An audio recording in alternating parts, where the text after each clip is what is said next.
Welcome back to Dad and Daughter Reads, a book club podcast. We're diving into a brand new book this week, Death of the Author by Nnedi Okorafor, covering chapters 1 through 13. So far, this one has elements of sci-fi, academia, the publishing industry, and most of all, it has a unique narrative style. Of course, I'm not tackling this alone. Joining me as always is my brilliant co-host, the only person I know who can predict plot twists with the accuracy of a horoscope, but still insists Mercury in retrograde is the reason her TBR pile keeps growing. Miranda, how was your week? Okay, well, Mercury's not even retrograde right now, but Mars has been for the past couple months, which does seriously affect motivation, and I have a lot of Mars energy in my chart, so yeah, I do blame Mars. But it's direct now, and I do feel it. I'm starting to slowly but surely come out of my winter blues, and we've had a couple of nice warmer days here in New York City, so managed to be a bit more productive than I have been the last couple months, working towards some personal goals for the year, which is nice and exciting. Well, how was your week? Sorry, I'm not much of an astrologer, so I didn't know that it was Mars and not Mercury. Well, I am an astrologer, so, like, actually. Yeah, I know you're into that stuff. That's why I came up with that, but, you know. Well, I'm a certified astrologer. Oh, fancy. Yeah, so if anybody wants a reading, hit me up. My week has been busy. Work has been busy. We finally did our big deployment last night, so I'm a little bit tired because I was up late with that. And I'm pretty much behind schedule with everything else, like writing the outline of this podcast that you had to finish up for me.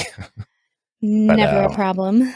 What did you read last week? Last week, I finally finished listening to Wild West Village by Lola Kirk, and I really enjoyed it. It was a nice, easy listen, especially for the girlies in their 20s and their 30s. Now I'm on a bit of a memoir kick, and I'm trying to watch less television. So I started just like random memoir I had on my Spotify list. I probably added like a year or two ago. That's called This Is Not About You by Rosemary McCabe. She's a journalist. She's an Irish journalist who recounts various relationships she had and how they shaped her. Another like easy listen, again, for the girlies in their 20s, 30s. I really like it so far as well, and her take on how relationships with others really affect us as people. I'm still stuck in the middle of reading The Witches of El Paso, not because it's bad by any means. I actually really, really like it a lot. But as I said, Mars retrograde. And this winter did really kick my ass. So I'm hoping now that that's clearing up and the weather's getting nicer, I can focus a bit more and spend more time on reading, like reading actual paper books. I think I've said before too, I get most of my reading done in the spring, summer. And also listening to memoirs always kind of inspires me to write more as well. I find that when I'm listening to memoirs, I start like my internal monologue starts to turn into a narrative. I'll start like going through my day like as if I'm writing a memoir throughout the day. So that always inspires me to write a little bit more too. So I've been trying to write every day a little bit. But what was your reading week like? I finished up the Broken Earth trilogy by N.K. Jemisin, and I mailed that off to you, and I think you've already got it, right? Yeah, they're back there. I don't know if you can see them. Oh, yeah. Okay. Yep. It's really good. I think you'll enjoy it. There's a lot of mystery of what has happened in the past of the world and some good commentary on race, oppression, and family in that trilogy. I've also finished Bloodline by Claudia Gray. So this is that Star Wars novel I was talking about last week. It was pretty good. It was kind of short. I finished it in 2 days, actually. But basically it's kind of like a prequel to the last 3 Star Wars movies that came out, episodes 7, 8, and 9. So there's lots of political intrigue, which I like. That was great. Basically, Leia is a senator in the New Republic, and that leads up to the centrists' secession from the New Republic and the beginnings of the First Order, which those are the bad guys in those movies, those episodes 7, 8, and 9. It's like the remains of the Imperial fleet, and they still are dedicated to the Empire. But anyway, that finishes up my February TBR. I had 6 books I wanted to read February. I have a few days left. I might read another short one. I don't know. But that puts me at 11 books for the year. So I'm well on pace for 52 books. Yeah, you're like ahead of schedule, yeah? Yeah, I think by 2 or 3. Nice. And if I get another short one in by Friday, I'll be even more ahead. So yeah, which I have an idea I might read. There's one called How to Lose the Time War. It's a novella. It's about 240 pages, but it's kind of a mind bender, I've heard, though. Your mind bended at the end of February here. Yeah. All right. So this week again, no social media book buzz, not a lot of drama out there. We'll probably have something next week. It may not be drama related, but we'll at least talk about it'll be the end of the month and the beginning of a new one. So people will be making, some videos about what they plan on reading in the month of March and what they read in February. And maybe we'll do a little section on that. But that means we can, So that means we can move on to the book itself, The Death of the Author, or Death of the Author, rather. Let's do it. New book. Yeah, let's begin by talking about how this book is set up. So there's like three different things going on. First, we have a story that I assume is in the past where our main character, Zelu, is an adjunct professor and trying to get her writing published. And the reason I say that's in the past is because we have some chapters that are interviews with different members of her family where they talk about her in past tense. So I'm assuming that these chapters are in the present, and it seems as though something has happened to Zulu. Maybe she's dead, which of course the name of the book is Death of the Author, right? So maybe she's dead. I don't know. We haven't figured that part out yet. Finally, we have some chapters that are devoted to a novel that Zelu has written called Rusted Robots. And these chapters are basically just excerpts from that novel. So these are the three things we have: her writing the novel and its consequences, which seem to be in the past, the interviews, which seem to be in the present, and then the actual novel itself. Yeah, I think it's really cool how it's set up. I like it. I mean, I'm definitely kind of like, I think it is fun because it keeps the pacing interesting. So I have to constantly kind of be on my toes to figure out where we're at and where we're going and what's happening. Yeah, that's why I said at the beginning, it's kind of got a different type of narrative to it, which is very interesting. I like it. Kind of like, books that have each chapter is a different point of view or something. Yeah. Very similar to that. Yeah. Let's discuss our main character, Zelu. So she's a 32-year-old paraplegic woman that had an accident falling out of a tree when she was 12. She's the daughter of Nigerian immigrants with Yoruba, Royal, and Biafran roots. So I looked these up to see what all that's about. Yoruba is an ethnic group in southwestern Nigeria, and they make up roughly 21% of Nigeria's population. And Biafra is an area in south central Nigeria, mostly inhabited by Igbo people. And they had seceded from Nigeria in 1967. It started the Nigerian Civil War, where Biafra ended up surrendering in 1970. And now the area is part of like 11 different Nigerian states. So it's kind of like, I guess they decided to really break it up since they seceded, maybe. I'm not really sure about that part. She also has 3 sisters and 1 brother. She's the second child with 1 older sister. She has a Master's of Fine Arts in Creative Writing. And at her sister Amarachi's destination wedding in Trinidad and Tobago, Zelu's life unravels when she loses her position as an adjunct writing professor. She meets a man, Masizi, a cousin of the groom.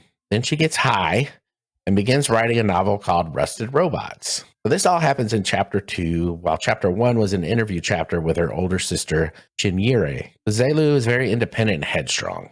She was fired over the phone while at her sister's wedding for yelling at a student when she asked him what his story that he had written for the class was about. And he said, "Oh, why don't you tell me? What I think of my own work doesn't matter. The reader decides what's it about, right? Isn't that what you said? Death of the author meant?" And he's very, snide, and it was a white guy, so he was just being a snide little prick. Yeah, Yeah, I know. So she goes off on him, rips into his work, and brings him to tears. The students rat her out, and she gets fired. So what I want to talk about is Death of the Author and what this means. So that's the title of our book, right?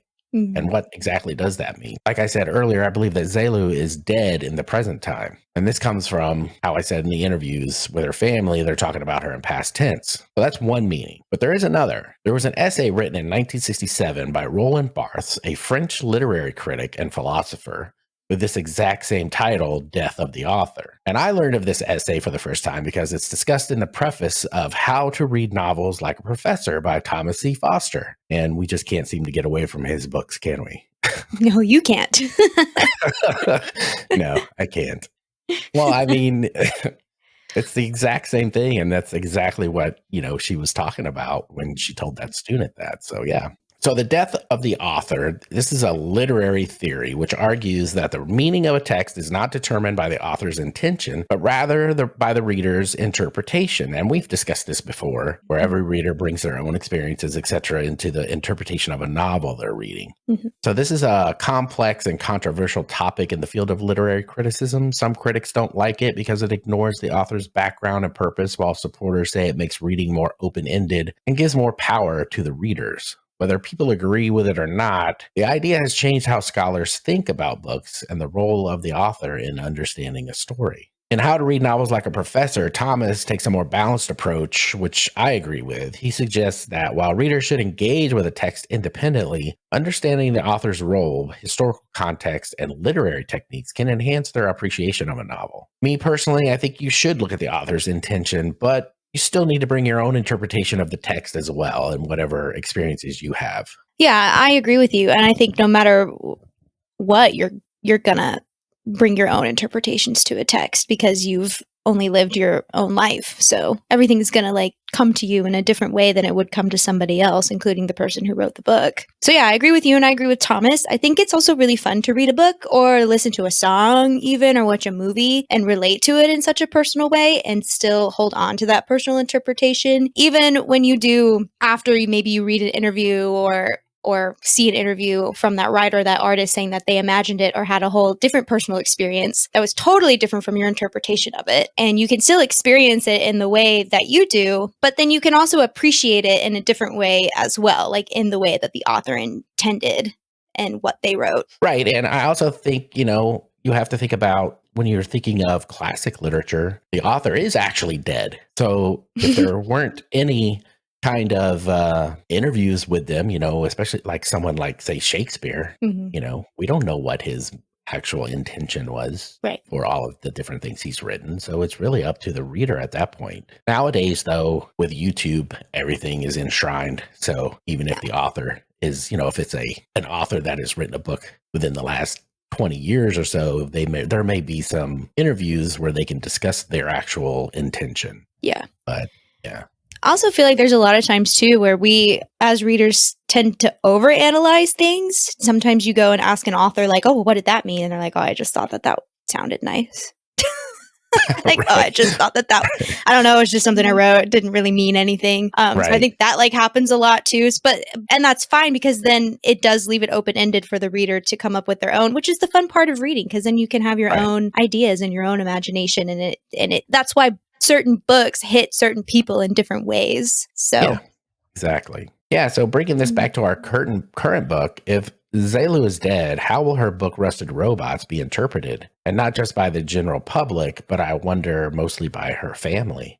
Mm-hmm. And I'm also hoping we'll get some more commentary on this literary theory later on in the book. Yeah. I mean, I think after just these chapters, we're seeing kind of already, I think your theory of her already being dead, I would agree with that too, but I think there might be a part of her that, I don't know, sometimes I think it might also be metaphorically, something kind of dies within her throughout the book. I feel like we're going to have such an unraveling of her character because she does kind of go from rock bottom to multi-million-dollar deals really, really quickly, and having all of these people perceive you in such a way can be, especially that fast, can be very jarring. So I think we're going to see a metaphorical death happen as well. Be really interesting to see kind of how she deals with all of this throughout the book.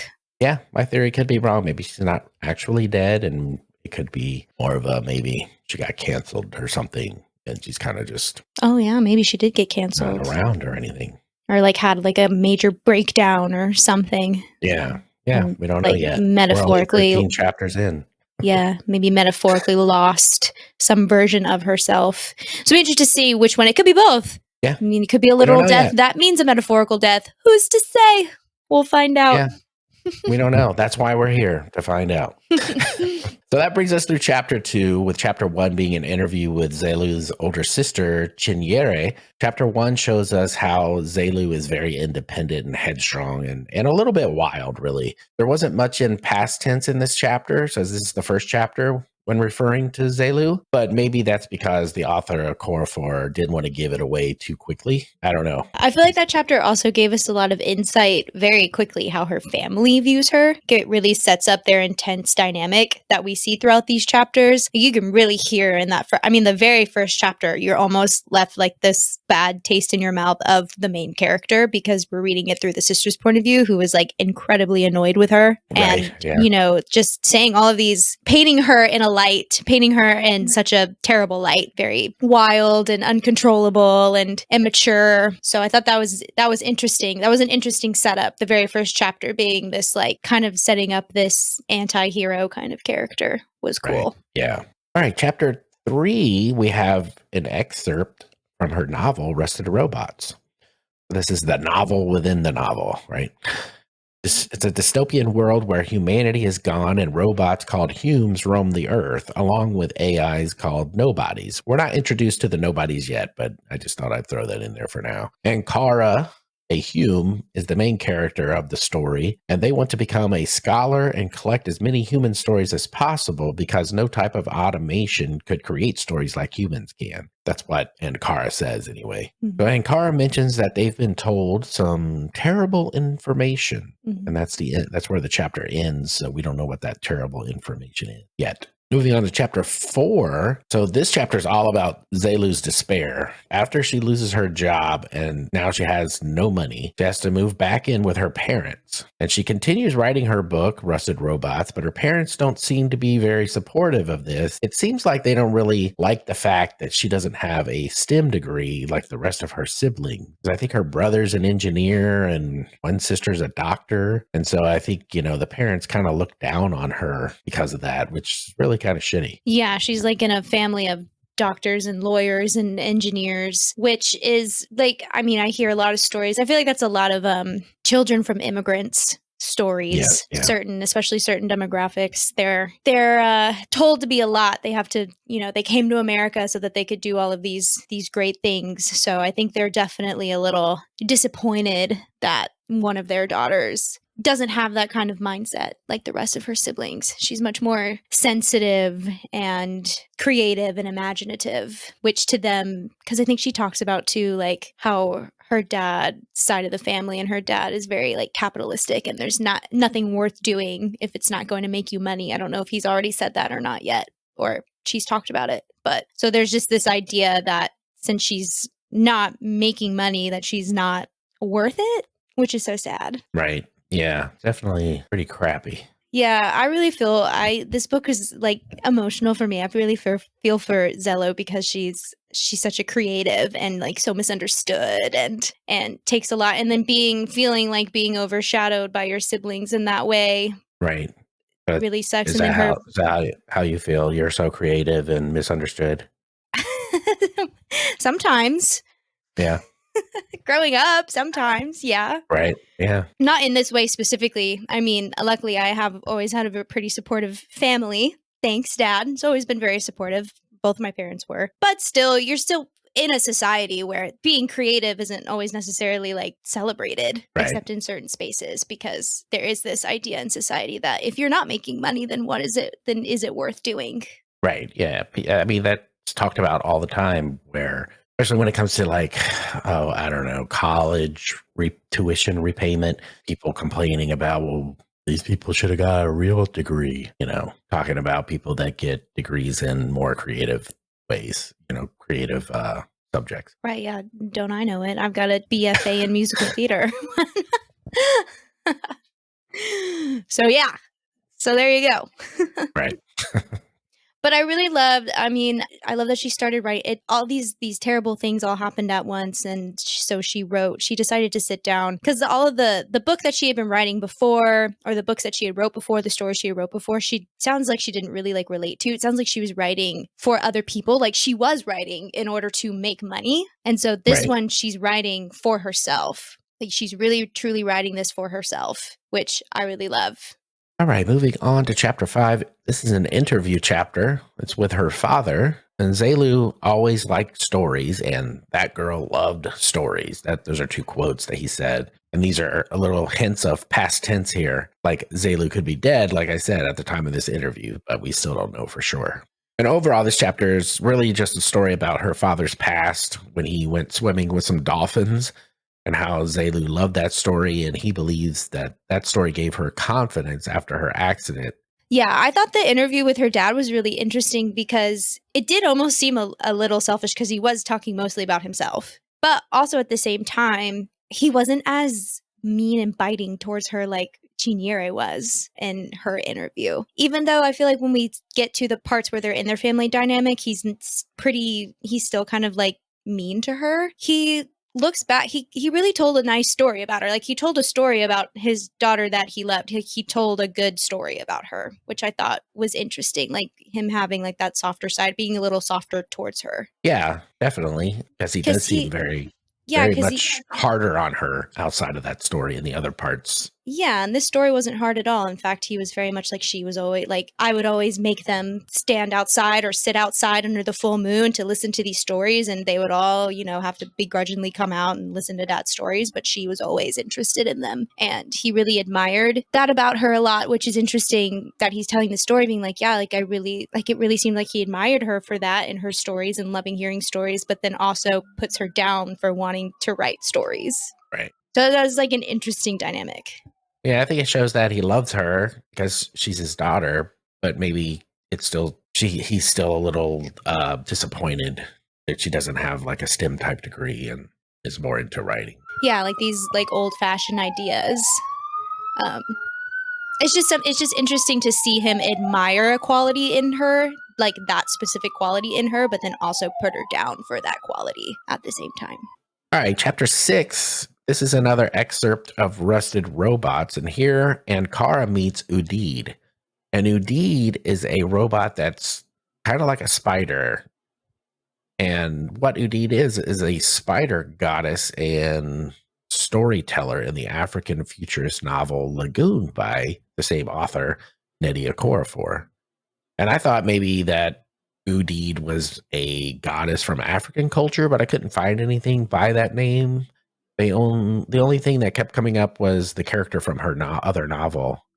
But there is Anansi, which is a spider folktale character associated with stories, wisdom, knowledge, and trickery. And that's from West African folklore, so maybe it's based on that. I'm not really sure. But basically, Ankara goes and talks to Udid, and this is where Ankara learns the terrible information. And what that terrible information is that there are robots that flew into the sun, and they are going to come back and try to destroy the Earth.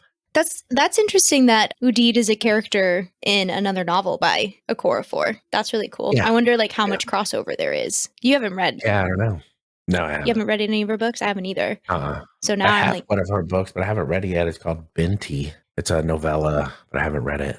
Now I'm interested to read this other book to see like what kind of crossover there is, if there is any other than that. That's pretty cool. Yeah. I like when authors do that. I thought the relationship between Udid and Oji was super, super beautiful. And then just the telling of Oji going into the sun, or all of them going into the sun, and then starting to see like it makes them go crazy. Flying into the center of the sun makes them go crazy. And then the sun almost feels like religious, like gives them a kind of prophecy, and then they go back and destroy the Earth. That was so interesting. And I thought that was really beautifully written. I thought that was really cool. I liked that a lot. Yeah, and Oji is a different type of robot. I think he's called a charger. And then after they go into the sun, they give them a different name. I don't remember what it is. But yeah, they're chargers first because they're like, they were made to explore the cosmos. And this one, Oji, is like, we found this metal that allows us to go into the center of the sun, and we're going to try it, and we're going to see what happens. And then it makes them go insane, and they sing this song, and then they come like the song is like a prophecy, and now they're coming back, and the Earth is going to be destroyed. I think that's really cool. I can't wait. I'm like, I want to read this other book. I want to read Rusted Robots. Yeah. So that was really, and I just thought it was beautifully written too. Right. And they're called trippers after they go and come out of the sun. And they have like, it's almost like, she said it's almost like they've been impregnated, and they have this ball of. Yeah, this ball of something plasma. in their stomach, plasma in their stomach. Yeah. and that's what they're going to release. Yeah, I would like to read Rusted Robots too, the whole thing. Hopefully, it's kind of like a whole novel within a novel. We'll see. No, just also I just love the whole like storytelling and storytellers theme that we have going on too. So I think it's really that really like showed that as well. And talk about flying too close to the sun. Flew into the sun and now we're going to destroy the earth. That might be something later on too. Maybe, yeah. All right. Chapter 7, Zelu takes a self-driving car to the lake, one of those automatic driving cars. But she calls this research for her book. Her mom is super scared for her. And then she's like, no, it's fine. It's research for my book. She gets in the car and it takes off and it's about to like turn the car onto the highway or something. And then she gets really scared. And she talks about this idea to having to submit to technology, how we all are submitting to technology in a lot of ways. Yeah, we are. Yeah. It's interesting because she can say that she's scared, but also she's very excited about it. Like she really likes the technology of it all. Because me, I don't. Like as soon as she was like, we're all submitting to technology, I was like, that's terrible. I hate that. Yeah, you've never been much of a technological person. Well, and just like, I don't know, the self-driving cars too scare me. I wouldn't do that. Yeah, I don't think I would like that either. No, that's too scary. I would be just like her mom. I'd be like, I'd be scared it was going to run over me too. But you wouldn't either, really? I don't think I would like that, no. No, it's too that. I like to drive too much. It gives me a lot of anxiety. I'm not really a car person, but I do like to drive. That was about it for chapter 7. I think it was a short chapter. And then chapter 8, we're about a year and a half later in the process of Zelu starting Rusted Robots. And she's finally pieced it all together and finished it. Her and Masisi still keep in touch, and she sent him the novel to read. He calls her the next day to tell her how much he loves it, which she kind of has a hard time believing at first. She's like, okay, well, he wouldn't lie to me. So she sends it to her agent, who after a day finishes it and also loves it, proclaiming it to be an instant bestseller. And before she knows it, she sold it for 7 figures along with a series and a movie deal. Yeah, so this just makes me want to read it even more. It must be so damn good. Right. Yes. And she didn't even want to share it at first. She said, she kind of wrote it for herself, so it was kind of scary to put it out there. And it was something completely different than she's ever written about. But then this is the one that's got her the big deal. And now she's got to write 2 more books because she signed on to a series. So we'll see what happens with that. Yeah, that'll be interesting. Maybe she doesn't even make it that far. Maybe she ends up dying before then. We don't know. That's why we're here. Or going crazy. And then we get to chapter 9. Chapter 9 kind of happens a few days after she sells, again, we're kind of dealing with like tenses, I think, here. So she kind of they're talking about going back to a few days after she sold her novel, if that makes sense. Right. There's a lot of like jumping around even within the chapters. But a few days later, Zelu tries to tell her family about the novel. So they're all going to be together. But her sister catches her smoking weed outside. The younger sister catches her smoking weed outside and snitches on her, takes the weed pen from her and goes and tells her parents. That's messed up. I know. And especially because her sister's like 28 and she's like 34. She goes in to tell her family the news, but all they care about is her smoking weed. Like they don't believe her. They think she's crazy because she's high. Right. Yeah. They're like, wow. They're like, see what happens when you smoke weed? Like we just want you to be something. And it's like, girl, I just sold this book for millions of dollars. But when they finally come around, they do all congratulate her, but she says I don't think she's getting the admiration she deserves from them, for sure. Right. No, she isn't. No. And then she sits down. She ends up having an interview with this white boy named Seth Daniels. In this interview, we find out how she became disabled. She fell out of a tree when she was a kid. We find out, she wanted to be an astronaut before, and that it's from her childhood imagination that she got the inspiration for the book. Because she talks about how she wanted to be an astronaut. She always had this idea of, as a kid, flying into the center of the sun. Right. Yeah. Which I thought was really cool. And I was like, wow, this is so nice. Like she really, in like her very, very bottom depths, got fired, felt like a loser. She tapped into her inner child and is now writing this it's going to be a best-selling novel. But during the interview, he starts to ask her about getting fired from the adjunct professor job. And she cuts the interview short because she gets embarrassed. She doesn't want to talk about it. It's a very low point in her life. So she cuts the interview short. And then at the end of this chapter, we get insight that Seth continues to actually follow her story and makes her the defining subject of his career. Yeah, that was pretty interesting that's the defining subject of his career as a reporter, right? So maybe he's the one that's doing all of these family interviews later on. I'm sure we'll hear more on this later on, but it just seems weird that this would be the defining subject of his career. Yeah, I think you're right. I think he's the one doing the family interviews.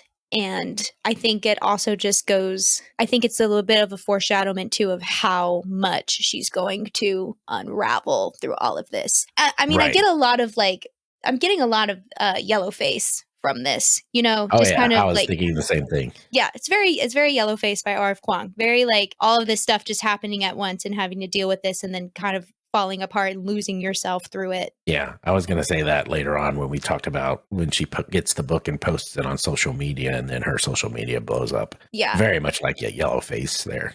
Yeah, so I think we're going to see a major unraveling of Zelu's character. Is Yeah. my big prediction. I think yeah, she might die, but before she dies, she's going to go crazy.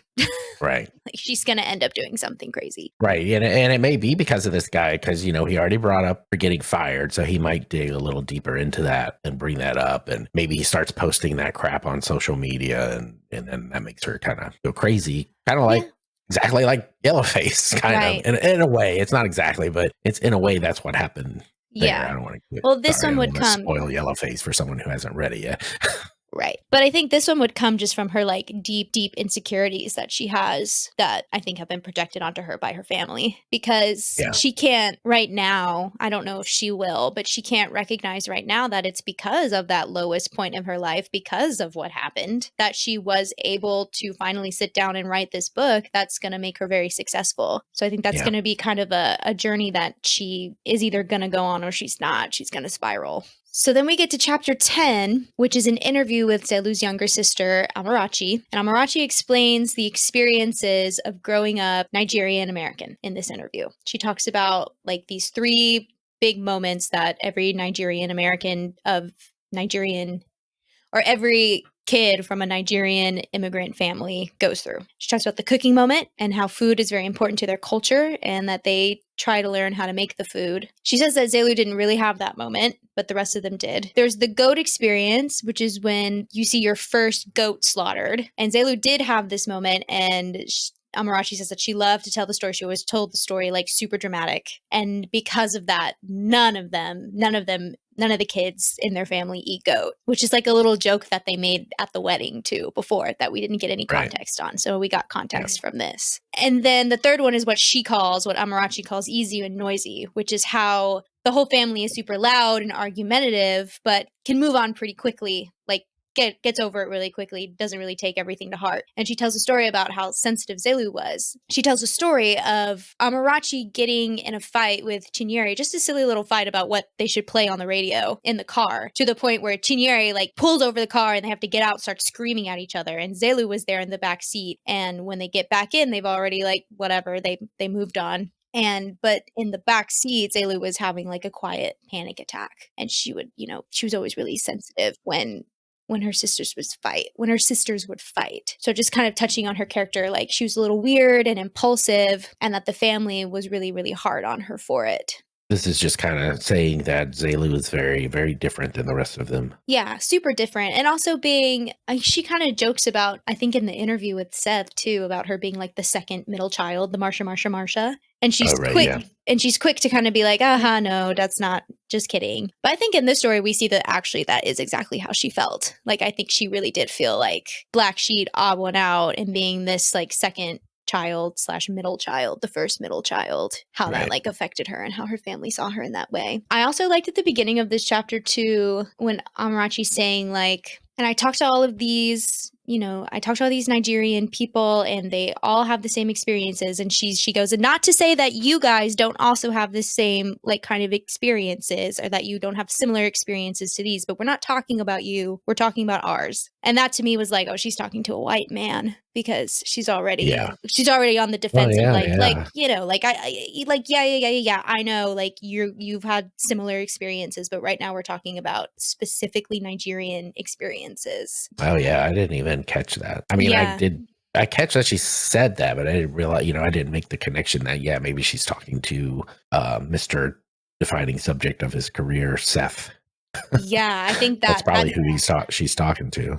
yeah, that to me, I think it was when I read that I was like, oh yeah, I bet that is who she's talking to. Even going back to when Zelu was doing the interview with him and how she was very suspicious of him because he was like pronouncing everything super correctly, and I don't know, she was super suspicious of him because I mean, I guess yeah, I would be too because this white guy is essentially telling some kind of story about you. That take on like can he even talk about these experiences? Right.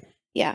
So I think I think that's a theme, and it is interesting that this. I think she says too that he seems like he's 25. It's like this 25-year-old white boy is digging into her life and talking about this Black woman's experience. I think that'll be a theme that we dive into in this book. Yeah, possibly. So, chapter 11, Zayla gets the first copy of her book and she posts it to her social media accounts and it gets a ton of engagement. And as the book gets sent out to influencers and media outlets and author peers, it gets amazing reviews. She meets up with Miss Zizi where we find out that no one in her family, though, has read the book yet. And this is just another showing of how terrible her family is to her. Yeah, how they just don't deem it as successful. I don't get it. Yeah. It's just not her writing a book just doesn't equate to them as being a doctor or a lawyer. Right. If someone in my family wrote a book, I would be wanting to read it right away. Yeah, I would hope so. Of course, I'm a book nerd, though. Hopefully that's me. Hopefully you're reading my book here in the next 10 to 20 years. Yeah. Well, come on, get on it. I am. Yeah. So this is just another, what we were talking about before. It's kind of like Yellowface, right? Where that book by R.F. Kuang has a lot of social media discussion in it and commentary when the white author who, I'm going to give it away, but a white author steals the novel from a Chinese author and publishes it under her own name. I don't want to get too much into it because I don't want to spoil it, but there's a lot going on with social media there. And this reminded me of that. That's what reminded me of Yellowface here. Yeah. And I think, social media has come from technology. So I think it's just another way to speak on technology too, and how it's really impacted authors and books and the publishing industry. So it's commentary on that for sure, but also her own insecurities because it is so easy to get sucked in to the praise. TikTok saved Barnes and Noble from going out of business. That's true. Social media does have a big influence on books and authors and book selling and everything. Yeah, and publishing in general, which was what Yellowface was commentating on as well. And I think this book is super, commentating on that too. Yeah, not as hard. A little bit of publishing stuff in here, not as much as in Yellowface, but yeah, there's a little bit. Yeah, I think this one's focusing more on like Zelu's insecurities and how it feeds into her insecurities. Because, if you're not getting praised by your family's hasn't even read your book yet. But all of these other people on social media have, and they're saying all of these wonderful things. Like, of course, you're gonna get sucked into that. All right, chapter 12 is another Rusted Robots excerpt. And Kara is traveling to Cross River City and enjoying a recharge, and she's enjoying nature. Or they. I guess it's a they because it's a robot. Yeah, I said they and my other ones. Yeah.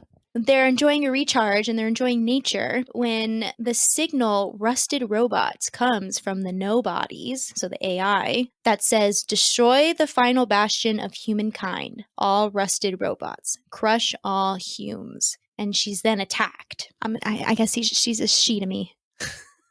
I guess so. So before you go on, so there is one thing I think we failed to mention when we first talked about the Humes is they've been traveling around on the earth and they're out in the in the nature. So they have all kind of started rusting and stuff. So that's where the Rusted Robots comes from. We kind of missed that in the beginning, I guess. Yeah. Oh, yeah, I guess so. And then also like the AI and how the AIs, they don't have any bodies. Right. And so they're kind of is this like they think they're superior almost because of it, because they're not associated with humanity in that way, maybe. Right. And this could end up being an allegory for racism or something later on. I'm not sure yet. Yeah, I think so, because even later, like at the end of this chapter. But yeah, so there's already this kind of tension between the AI nobodies and the Humes. She gets that signal, gets attacked, and is found by an Igbo woman, Ngozi, who is the last human on Earth. And Ankara realizes that their legs are completely mangled, and Ngozi attaches new ones and repairs Ankara as she tells her stories. And as she finishes, she tells Ankara to go to sleep. And while Ankara is asleep, Ngozi installs an AI, a ghost named Ijele, and Ankara almost kills her for it. She's so upset. She's so mad that this AI is inside of her. But Ngozi says that she had to do it in order to fix Ankara. So now Ijele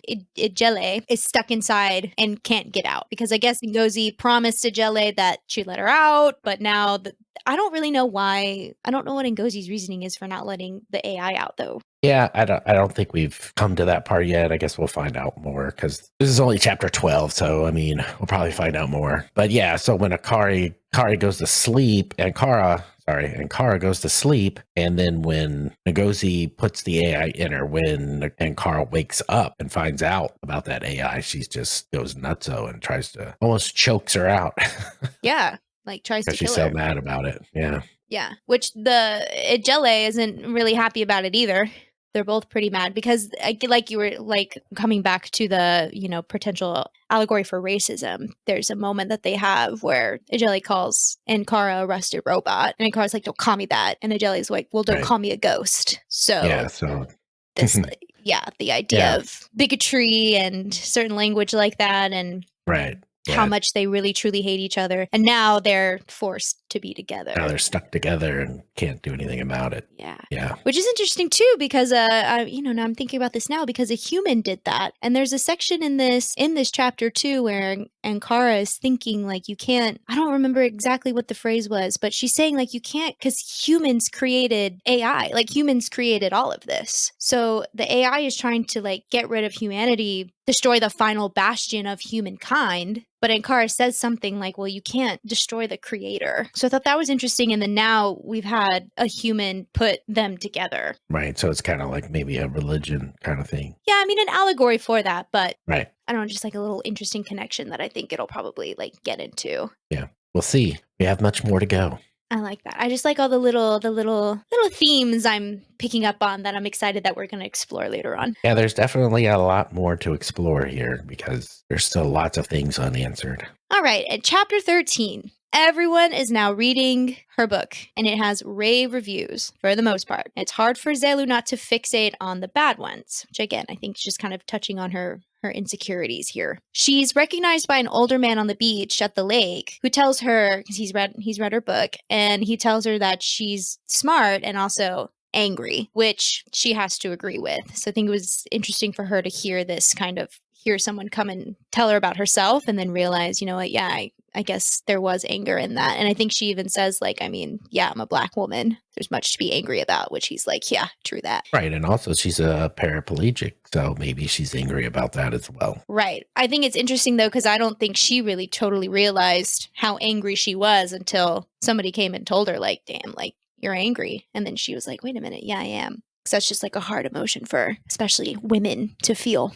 She gets a call from her sister-in-law to watch their cat, Man. And at this point, she's already gotten back in her automated car because now she's like, she won't take any other form of transportation. She's like, doesn't want to deal with people. So she's already in her car. She was on her way home, I guess. And then her sister-in-law calls her and is like, no, can you come watch our cat? So she reroutes in the car and it abruptly changes direction and like nearly causes an accident and like makes a really sharp turn or something. I don't know, but she gets really scared. And then at the end of the ride, when she gets there, it like is saying sorry and how, you get this ride for free. Do you accept? And she was like, I didn't have any other option to put accept. So another little something about technology there. She does end up making it safe though. And while cat sitting, she gets an email from Dr. Hugo Wagner, who works at MIT, and he's read her book, and he wants her to participate in a study that would give her new legs that could potentially help her walk again. And she agrees to meet with him, and he's like super excited about this. And then when she's like Googling him and looking him up, he's also paraplegic. He lost his legs in a hang gliding accident. Yeah. And now he's like the bionic man. He says he can do all these things like way better than even a normal human can do. Yeah, so after talking about this and talking about her being angry, something that I kind of thought of, she has lots of reasons to be angry, right? Being a Black woman, just to deal with society, in that way. She's paraplegic, so I'm sure, I don't know because I'm not one, but I'm sure there's a part where you're going to be angry for a while that this happened to you, right? And then her family just kind of shits on her, right? Because they just think she's useless. So there's lots of reasons for her to be angry. And I'm just kind of curious if maybe she wasn't that way up until maybe she had her accident. And after that, she became a little more wild and crazy after that. And that's what drove her to being a little more wilder than maybe. I don't know. I'm not sure.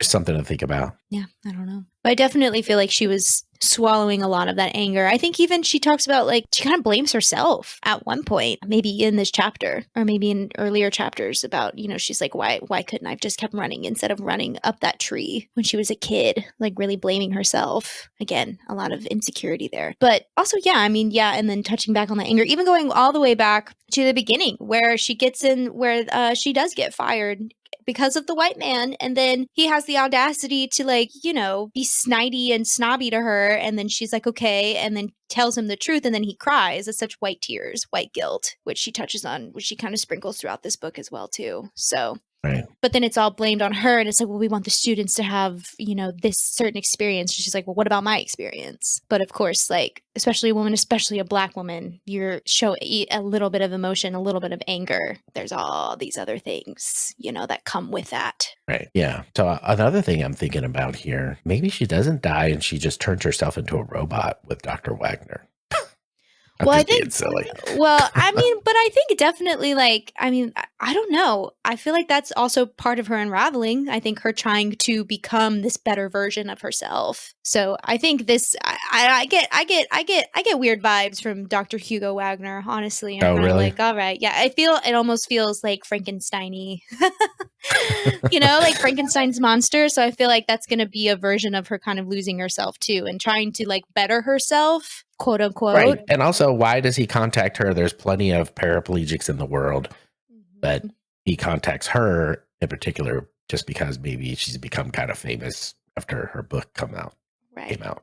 No, it's giving mad scientist to me for sure. Yeah, maybe so. We'll see. Like I said, we still have a long way to go and many, many mysteries to unravel. True that. Well, that's a wrap on our discussion of Death of the Author by Nnedi Okorafor, chapters 1 through 13. Next episode, we'll be covering chapters 14 through 28, so be sure to read along and join the conversation. We love to hear your thoughts. Find us on Discord, TikTok, Instagram, and Blue Sky. Drop your reactions, insights, or let us know if this book has completely pulled you in like it has for us. Thanks for listening, and we'll see you next time. Our intro music is Upbeat Funk, performed by Mikhail Smusev. And our outro music is Lo-Fi Chill, medium version, performed by Bodan Kuzman. You can find both tracks on pixabay.com. Thanks for joining us, family, and we'll see you next week.